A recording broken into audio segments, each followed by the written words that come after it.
एक ऐसा अपराधी जो मरकर भी जिंदा है, एक ऐसा केस जिसने पूरी पुलिस फोर्स को चौंका दिया, एक ऐसा नाम जिसे आज भी कानून पकड़ नहीं सका। साल था 1984, जब केरल पुलिस के इतिहास का सबसे रहस्यमयी केस सामने आया। एक जली हुई कार, अंदर एक जला शव और उसके पीछे छुपा एक भयानक सच। ये कहानी है सुधाकर क्रुप की, एक ऐसे अपराधी की जो मौत को भी मात दे गया। क्या पुलिस उसे पकड़ पाई या वो आज भी किसी अंधेरे कोने में जिंदा है? पेश है भारत के सबसे कुख्यात भगोड़े की असली कहानी। क्रुप कृष्णदास केरल पुलिस के पूर्व एसपी हाल ही में सेवानिवृत्त हुए हैं और अपने सहयोगियों द्वारा आयोजित विदाई समारोह में भाग लेने की तैयारी कर रहे हैं। तभी उनके अधीनस्थ अधिकारी सीआई प्रवीण आते हैं और उन्हें सूचित करते हैं कि एक आईबी रिपोर्ट के अनुसार एक कुख्यात अपराधी के आने की चेतावनी दी गई है। प्रवीण कृष्णदास की सेवानिवृत्ति के बारे में जानकर उनके अलमारी को देखते हुए एक केस डायरी निकालता है जिसका शीर्षक कुरूप होता है।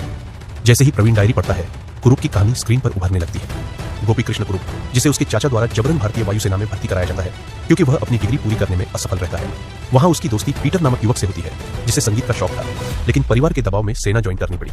कुछ हफ्तों बाद पीटर और क्रुप को कुछ अन्य जवानों के साथ बॉम्बे भेजा जाता है। पीटर को बॉम्बे की जिंदगी पसंद आने लगती है, जबकि क्रुप की मुलाकात उसकी परिवार की पुरानी नौकरानी की बेटी शारदाम्मा से होती है और दोनों को एक दूसरे से प्यार हो जाता है। कुछ दिनों बाद पीटर को खबर मिलती है कि क्रुप, जो अस्पताल में भर्ती था, उसने आत्महत्या कर ली। वह यह दुखद समाचार शारदा को भी देता है। हालांकि शारदा को एक रहस्यमय संदेश मिलता है कि क्रुप अभी भी जिंदा है। वह उससे एक अंडरग्राउंड सबवे में मिलती है जहां क्रुप अपनी नई पहचान सुधाकर क्रुप के रूप में सामने आता है। उसने वायुसेना की कठोर जिंदगी से बचने के लिए अपनी मौत का नाटक किया था। जल्द ही वह शारदा से शादी करता है और दोनों ईरान, तब का पहली साम्राज्य, चले जाते हैं। कुछ सालों बाद क्रुप केरल लौटता है और अपने साथी साबू, पिल्लेचन भासे पिल्ला, शारदा के बहनोई और ड्राइवर पोनाचन के साथ मिलकर एक खतरनाक योजना बनाता है। क्रुप अपने नाम से बीमा पॉलिसी लेता है जिसकी रकम 8 लाख रुपए थी। योजना के अनुसार वह अपनी मौत का नाटक कर इस रकम को हासिल करना चाहता था। अगले दिन एक एम्बेसडर कार जली हुई अवस्था में एक खेत के पास पाई जाती है।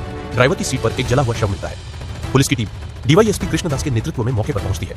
कार की पहचान क्रुप की कार के रूप में होती है, लेकिन दास को घटनास्थल पर माचिस, दस्ताने और पैरों के निशान मिलते हैं, जिससे वह निष्कर्ष निकालता है कि यह दुर्घटना नहीं बल्कि हत्या है। जांच के दौरान दास पिल्लेचन पर शक करता है और उसे हिरासत में लेता है। पूछताछ में पिल्लेचन स्वीकार करता है कि उन्होंने क्रुप की हत्या कर दी, लेकिन दास को उसकी कहानी पर विश्वास नहीं होता। वह हाल के लापता लोगों के मामलों को उलझाता है और उसे चार्ली नामक व्यक्ति के घर तक पहुंचने का सुराग मिलता है, जो एक फिल्म डिस्ट्रीब्यूशन कंपनी में काम करता था। तब पिल्लेचन सच उगल देता है। क्रुप, साबू, पोनाचन और पिल्लेचन ने चार्ली को फंसाकर उसकी हत्या की और क्रुप की कार में जलाकर उसे क्रुप का शव दिखाने की साजिश रची। साबू और पोनाचन को भी गिरफ्तार कर लिया जाता है, लेकिन क्रुप भाग जाता है। क्रुप एक लॉज में छिपा होता है, लेकिन होटल का एक कर्मचारी पुलिस को उसकी जानकारी देता है। हालांकि जब तक पुलिस वहां पहुंचती है, वह फिर से गायब हो जाता है। दास को क्रुप के भागने के पूरे रास्ते का पता लग जाता है। आलेप्पी से एर्नाकुलम, फिर अपने चाचा के पास मन्नार, फिर भोपाल और अंत में बॉम्बे। लेकिन हर बार वह दास की पकड़ से बाहर निकल जाता है। इस बीच पुलिस क्रुप के करीबी दोस्त इसाक तक पहुंचती है, जो उसकी मदद कर रहा था। इसाक कुछ भी बताने से इनकार करता है, लेकिन दास को पता चलता है कि क्रुप एक क्रूज शिप के जरिए भागने की योजना बना रहा है। हालांकि क्रुप फिर भी क्रूज पर सवार होकर भाग निकलता है।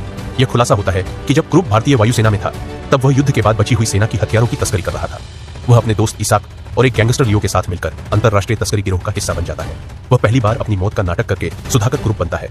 फिर बाद में ईरान में प्रिंस वालिद के साथ मिलकर कच्चे तेल की तस्करी करने लगता है, लेकिन लालच में आकर वह वालिद को धोखा देता है और फिर से अपनी मौत का नाटक करता है। भारत में बीमा घोटाले के लिए चार्ली की हत्या केवल एक योजना का हिस्सा थी, ताकि वह आसानी से लापता हो सके, लेकिन दास की तेज निगरानी से उसकी यह योजना गड़बड़ हो जाती है। क्रूज पर भागने के दौरान वालिद उसे पकड़ लेता है, लेकिन तभी कहानी एक मोड़ लेती है। दास को जानकारी मिलती है कि क्रुप को मारने के लिए वालिद तैयार है। दास चार्ली के परिवार को सूचित करता है कि अपराधी को उसके कर्मों की सजा मिल गई है। कुछ साल बाद दास को आईपीएस अधिकारी के रूप में पदोन्नति मिलती है और वह पुलिस अधीक्षक एसपी के रूप में सेवानिवृत्त हो जाता है। चौंकाने वाला अंत, क्या क्रुप अभी भी जिंदा है? सेवानिवृत्ति समारोह के अंत में दास अपनी केस डायरी वापस लेता है और ऑफिस छोड़ देता है। जैसे ही वह जाता है, एक पुलिस अधिकारी को फैक्स पर एक अंतरराष्ट्रीय अपराधी के लिए लुकआउट नोटिस मिलता है और वह अपराधी कोई और नहीं बल्कि खुद क्रुप अब अलेक्जेंडर होता है। अंत में 2005 में हेलसिंकी, फिनलैंड की एक व्यस्त सड़क पर एक पुलिस मुखबिर क्रुप अलेक्जेंडर की तस्वीर खींचता है, लेकिन तस्वीर खींचने वाले को यह महंगा पड़ता है। क्रुप उसे मार डालता है। कहानी के अंत में यह स्पष्ट हो जाता है कि क्रुप आज भी जिंदा है और पुलिस से आगे निकल रहा है।